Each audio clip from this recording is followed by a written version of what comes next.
One of my motivational speaker that I listen to all the time when I was trying to work on myself and my self-development, his name is Jim Rohn. And Jim Rohn always repeats this phrase when he speaks. Work harder on yourself than you do on your job. Work harder on yourself than you do on your job. I didn't really understand it at the time because I was listening to this when I was in New Zealand. I haven't started my business. I was still working, trying to find my purpose. If there was more to life than my current situation at the time. And not until I started my business, that's when I really understood what Jim Rohn was saying when he said, work harder on yourself than you do on your job. So, in this episode, we will be talking about how to improve ourselves, how to change our mindset.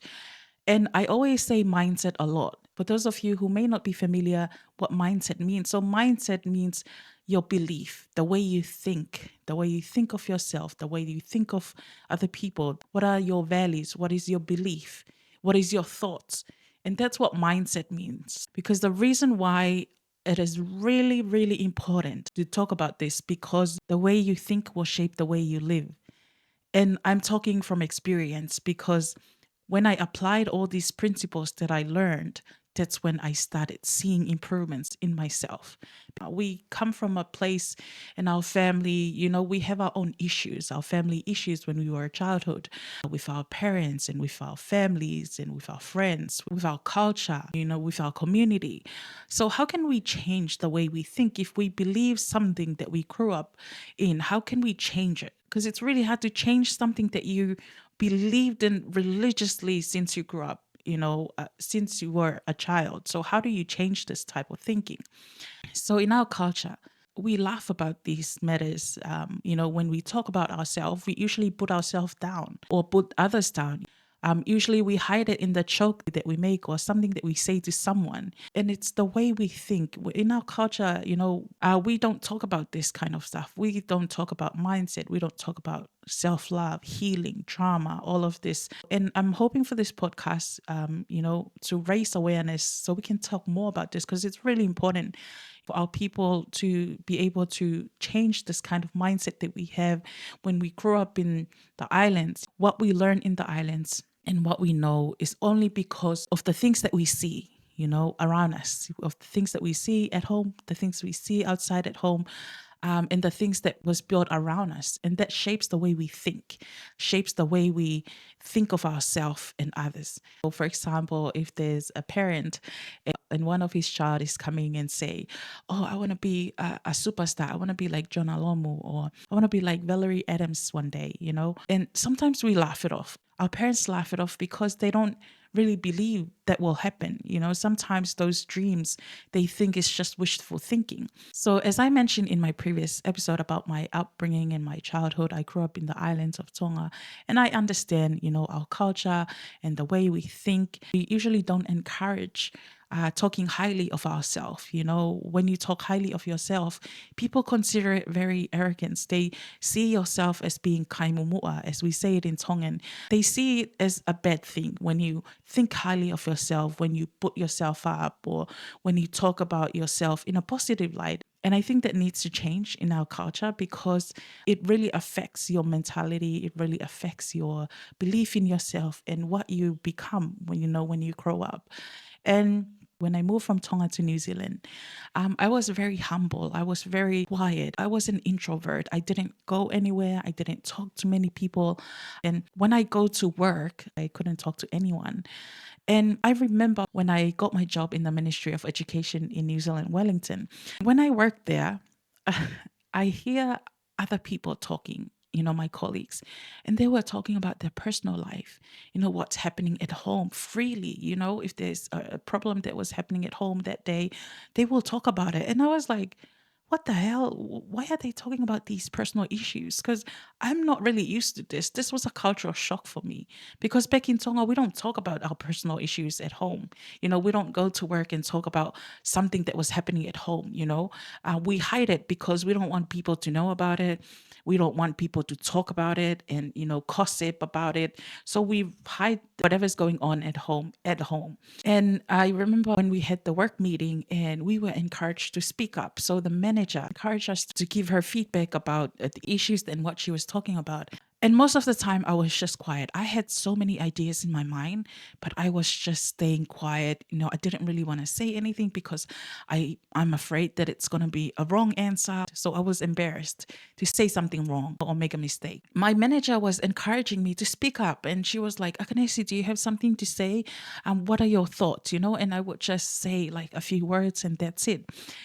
And I realized, it's considered rude, I think, in the Palangi culture for you not to answer or to provide any feedback. It's like they see yourself as not very involved in the work. You're not really passionate about the work you're doing because you don't talk, you don't socialize, and that's not something I was used to. So when she was encouraging me to speak up, I started talking, and then I become more comfortable and share some of my story at home with my colleagues. And then I started speaking up more and more at work. And I learned so much from that when I was working in the Ministry of Education in New Zealand. And while I was in New Zealand, I had this close family member who was spreading gossip about me because I was helping my family members. In our culture, we help our family members back home. When we have money, we send money to Tonga. Whatever they need, they always call us, can you please send us money? Some of the time, we wouldn't be able to send them money because we couldn't afford to live ourselves, in New Zealand, paying our rent, our food, our bills. The people in the islands don't know how good they have it because in Tonga, you have your own house, you have your own home. You don't pay rent. You can go to the farm and get some cassava and taro and eat. Even if you don't have money, you can still survive in Tonga. Whereas abroad, you have to work in order to eat. If you don't work, you won't get paid and you won't be able to eat. And sometimes we can't afford to send money ourselves to Tonga. And I heard these gossips about me. Someone told me, that one of my family members was going around in the village and say that I was a very bad person because I don't help them. I don't send them money, and they were spreading all these lies about me.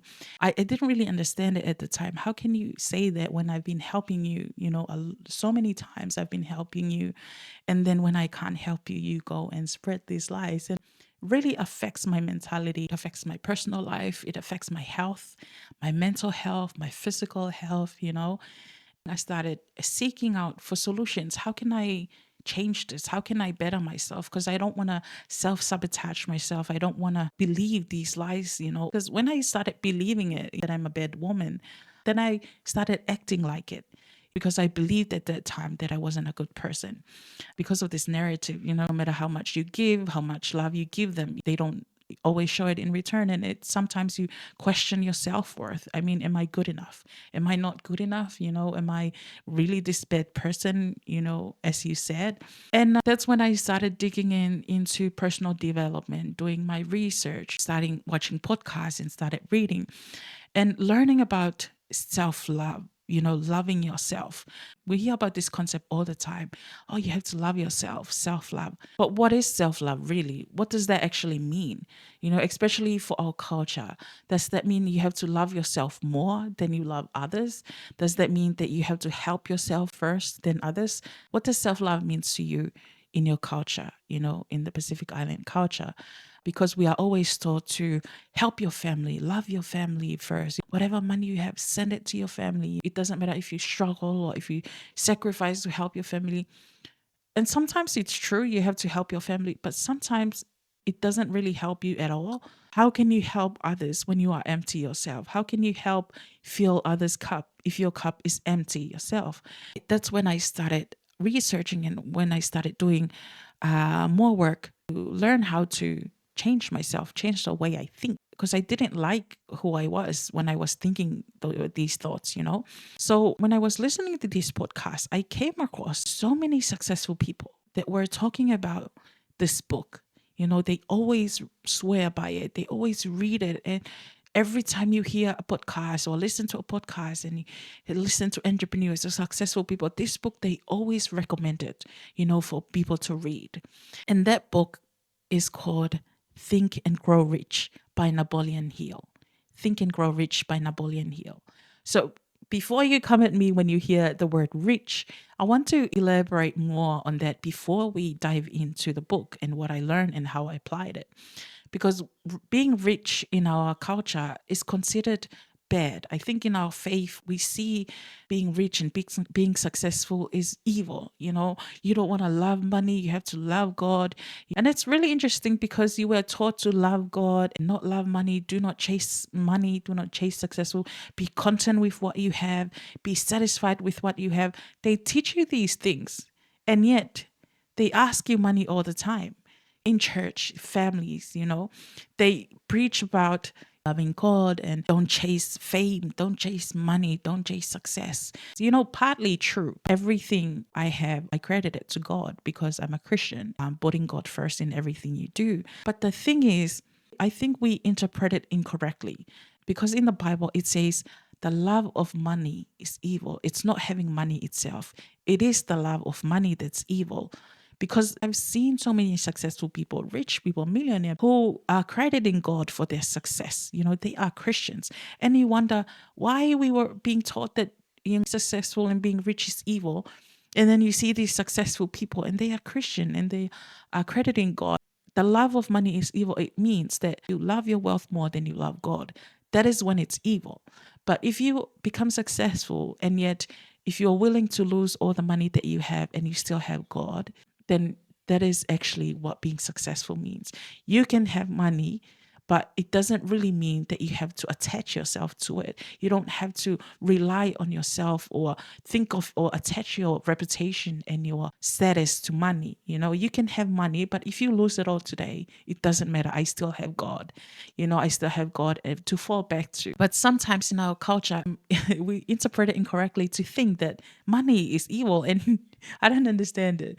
And then they tell you money is evil, don't chase it, and all they ask you is money.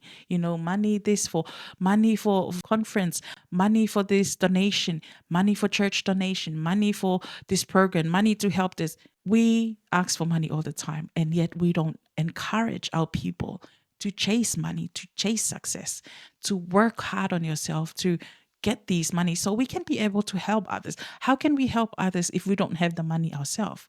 And I think that is what is holding our people back from becoming successful, from chasing big dreams and things that our people usually laugh about, that they don't really believe that you can reach those kind of dreams because of these kind of teachings. And I want to change it. I want to encourage our people to chase success, to chase money, because when you have money, you can be able to help others. You can be able to help your family, to help your community.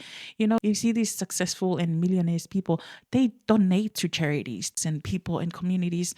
And we want that. The only way to help our community is to help ourselves first. We have to work harder on ourselves first, because when we fill our cup, we can be able to distribute it to our family, to our friends, to the church, to the community. So being rich is not a bad thing. It is not evil to chase success. It is not bad to chase money, because that is how you help others. As long as you don't get attached to it, as long as you don't trust it more than you trust God, then it's fine, because you use it for a good purpose. So back to the book of Napoleon Hill. So Napoleon Hill was a researcher who was dedicating 30 years of his life into researching and studying successful people. What makes people successful?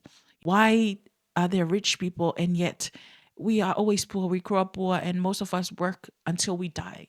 And then you see other people, they are rich, they are living a rich, successful life. They retire at 40. Napoleon Hill was talking about this specific thing. He spent 30 years studying successful people, from Henry Ford to Thomas Edison, John D. Rockefeller, Theodore Roosevelt, the former US president. So many successful people that he studied for 30 years. And all this research is in this book, Think and Grow Rich.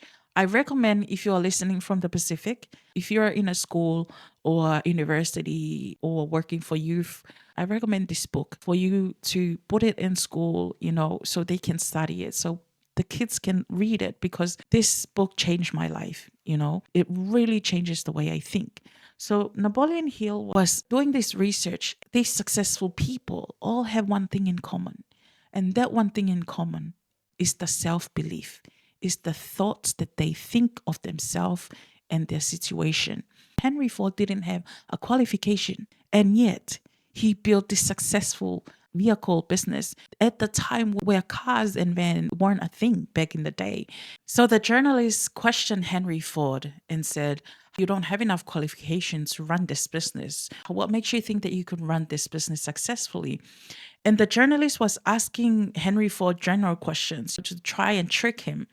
And the response from Henry Ford was, "I may not know the answers to all these questions that you're asking, but if I press this button, I have people working for me that will come and answer all the questions that you're asking. I don't really need to know all of this. I have people working for me that I hire to answer all these questions."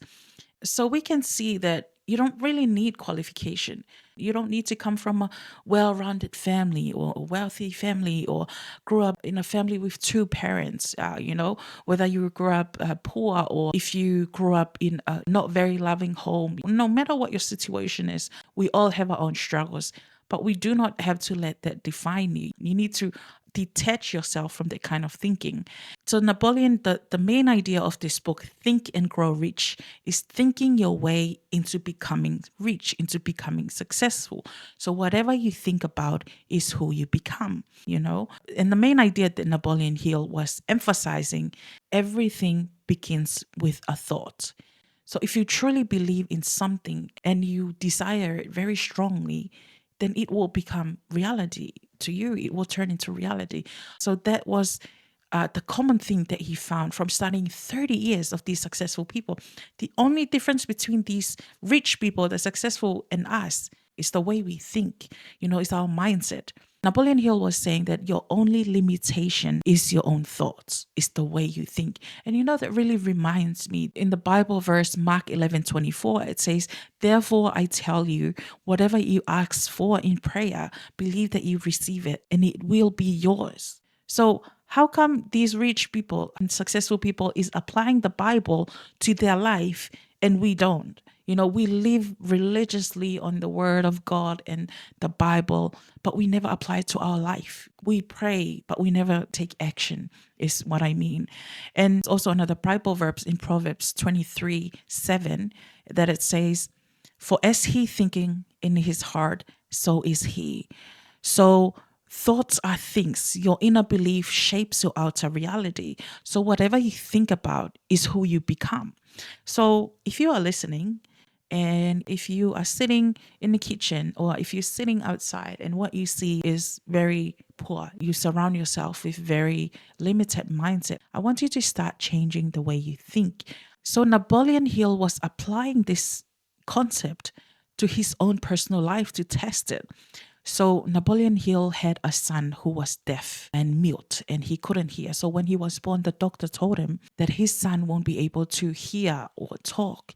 And Napoleon Hill didn't believe it. So when the doctor told him, he didn't believe it. And he said that when his child was growing up, he started talking to him and feeding him ideas that he could hear. Yes, he can hear, even though the doctor told him that he couldn't hear, and the science, the fact, it shows that his ear, there was something wrong with his ear. But he keep on feeding these thoughts. And the way he talked to his child was telling him, you can hear. And changing the way that his child thinking to trick him to believe that he can hear, there's nothing wrong with him. And when Napoleon was applying these concepts, he can see his child reacting to the music that he plays. And then he started seeing that his child can hear, and he continued doing this until his child was an adult.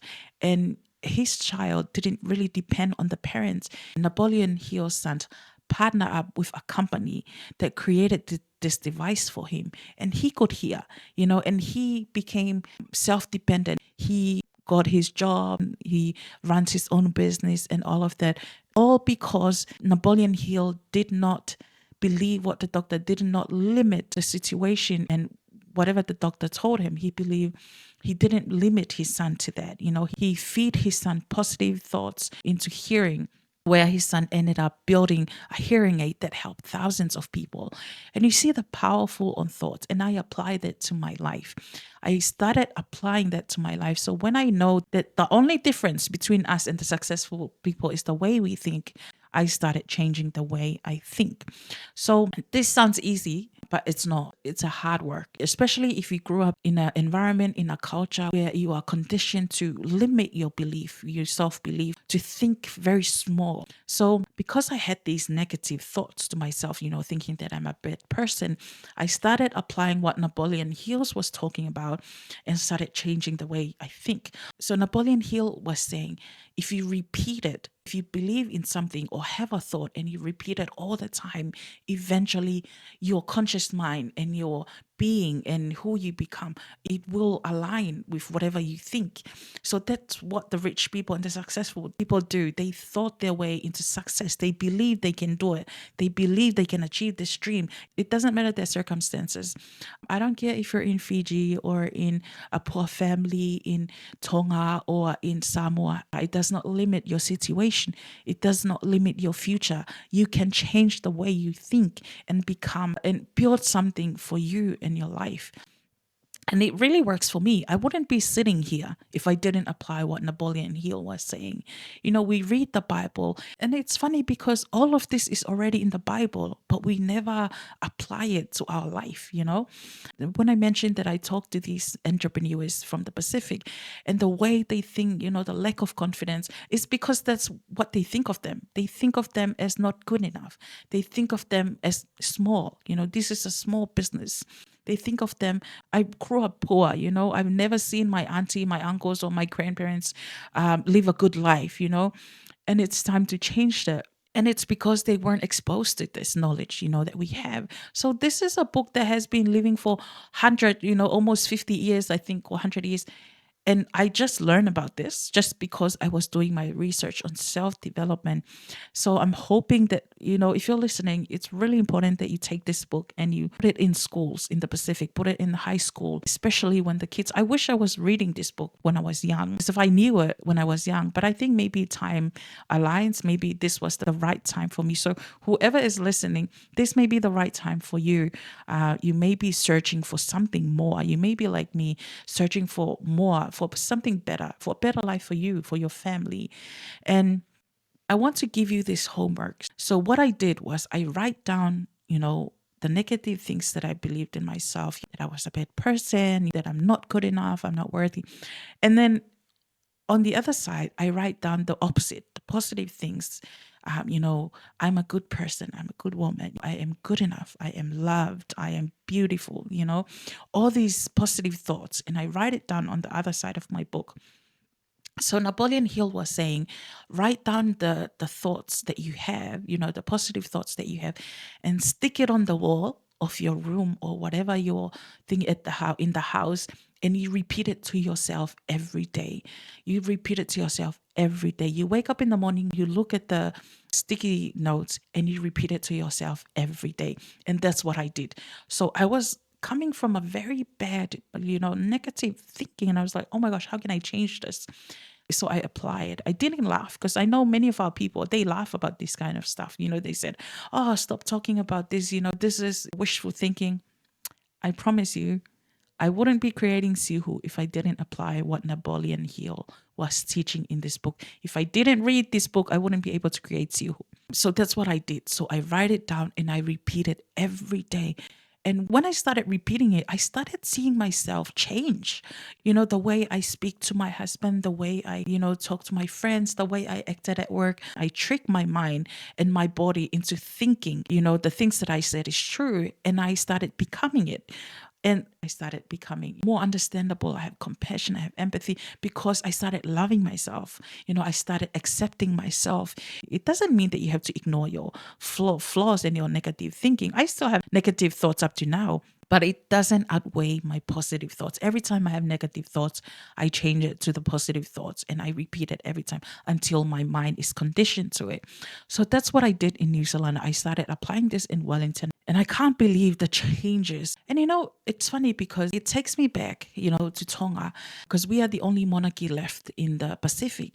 And when the missionaries came to Tonga and the first king of Tonga, George Tupo the First, in his sermon, when he did his sermon when Tonga was converted into Christianity, he based his sermon in this verse, Hosea 4:6. And in Tongan, it says, "Og auhau kakai e masiva ilo." And in English, it says, My people are destroyed for lack of knowledge. And think back, and I was like, oh my gosh, this has been right in front of our eyes, and we never think about it.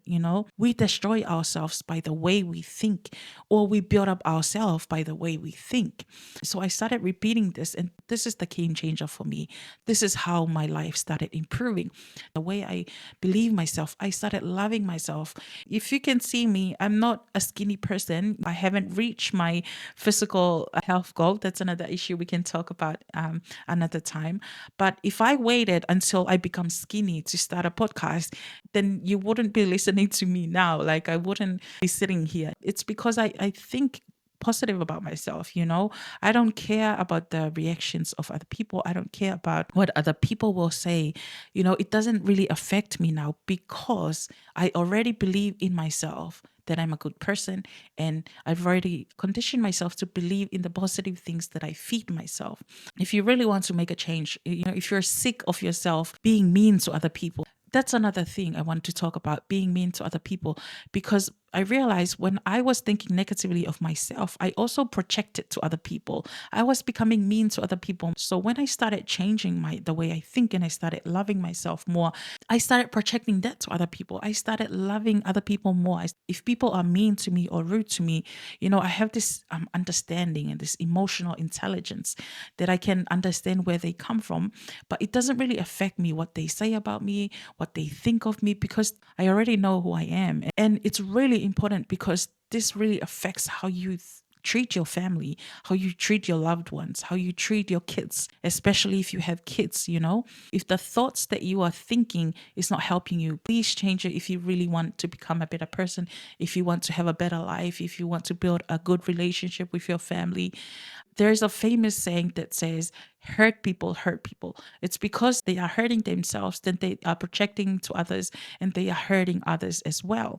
So how can we heal, or how can we change our culture and our community? It starts with you. The man who is looking in the mirror, it starts with you. We can blame the government for all the issues, for all the challenges. You can blame your parents for giving you this trauma. You can blame your friends or whatever bad situation that happens to you, but not until you take accountability with the way you think. Nothing will change. If you keep thinking the same thinking, if your situation around you is the same and you don't like it, it's time to start changing the way you think. And I'll give you this homework because our next episode will be 1 week from now. So I want you to think about this podcast, think about the lessons that you've learned from this, and please apply it, because I've met so many people who have read Think and Grow Rich, but they never apply it to their life. And please apply it because it really works. If you really want something, if you really truly desire something, then please write it down. It's really important you write it down and you repeat it, because that's how you change your mindset. Because you grew up in a way that you repeatedly thinking of the same thoughts over and over again since you grew up. The way to change your mindset is to repeat a new idea. Repetition is key, and you repeat it and say it to yourself in the mirror, and say it to yourself every day, and watch yourself become a changed person, become a better person.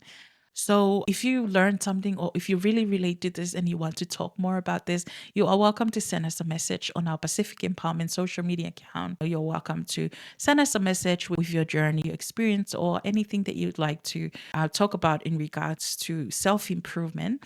And I'll leave you with this homework so you can work on that this week. And we will continue next week on Wednesday morning. And we will elaborate more on the Think and Grow Rich, because full of knowledge and ideas in this book that we can talk about and we can apply into our life to become a better person. Thank you. I hope you learned something from this episode, and we will continue next week. Wednesday morning Pacific Empowerment podcast, so you can listen to it and learn more. Start writing now. Don't wait.